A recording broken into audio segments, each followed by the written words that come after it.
ಎಲ್ಲರಿಗೂ ನಮಸ್ಕಾರ. ಇವತ್ತು ನಾವು ತೊಂಡೆಕಾಯಿ ಪಲ್ಯ ಮಾಡ್ತಾಯಿದ್ದೀವಿ. ಅದಕ್ಕೆ ಏನೇನು ಬೇಕು ಅಂತ ಮಾಡ್ತಾನೆ ತೋರಿಸ್ತೀನಿ.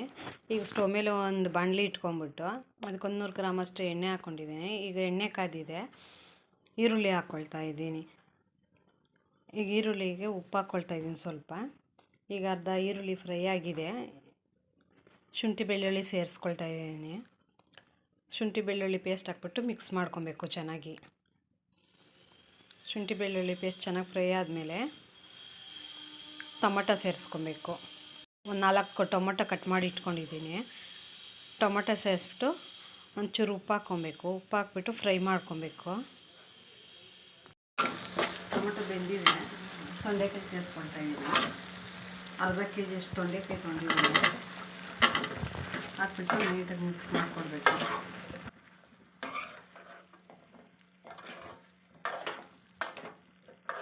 ಒಂದು ಚಿಕ್ಕ ಗ್ಲಾಸಷ್ಟು ನೀರು ಸೇರಿಸ್ಕೊಳ್ತೀನಿ ತೊಂಡೆಕಾಯಿ ಬೇಯೋದಕ್ಕೆ. ಮುಚ್ಚಿಡ್ತೀನಿ ಒಂದು 2 ನಿಮಿಷ ಬೇಯಲಿ. ಈಗ ಚಿಲ್ಲಿ ಪೌಡ್ರ್ ಸೇರಿಸ್ಕೊಳ್ತಾ ಇದ್ದೀನಿ 1 ಸ್ಪೂನಷ್ಟು. ಒಂದು ಸ್ವಲ್ಪ ಗರಂ ಮಸಾಲ ಸೇರಿಸ್ತಾ ಇದ್ದೀನಿ.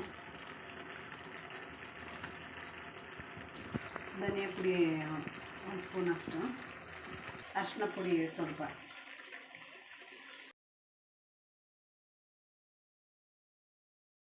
ರುಚಿಗೆ ಬೇಕಾದಷ್ಟು ಉಪ್ಪು ಸೇರಿಸ್ಕೊಳ್ತಾ ಇದ್ದೀನಿ. ಆಗಲೇ ಹಾಕಿದ್ದೆ. ಹಾಕ್ಬಿಟ್ಟು ನೀಟಾಗಿ ಮಿಕ್ಸ್ ಮಾಡ್ಕೊತೀನಿ. ತೊಂಡೆಕಾಯಿ ಪಲ್ಯ ರೆಡಿಯಾಗಿದೆ. ತುಂಬ ಚೆನ್ನಾಗಿ ಬಂದಿದೆ ಪಲ್ಯ. ಚಪಾತಿಗೆ, ರೊಟ್ಟಿಗೆ ಎಲ್ಲ ಸೂಪರಾಗಿರುತ್ತೆ. ಪರೋಟಾಗೆಲ್ಲ ನೀವು ಮನೇಲಿ ಟ್ರೈ ಮಾಡಿರಿ. ನಮ್ಮ ಚಾನಲ್ ಯಾರ್ಯಾರು ನೋಡ್ತಾ ಇದ್ದೀರಾ ಸಬ್ಸ್ಕ್ರೈಬ್ ಮಾಡ್ಕೊಳ್ರಿ, ಶೇರ್ ಮಾಡಿರಿ.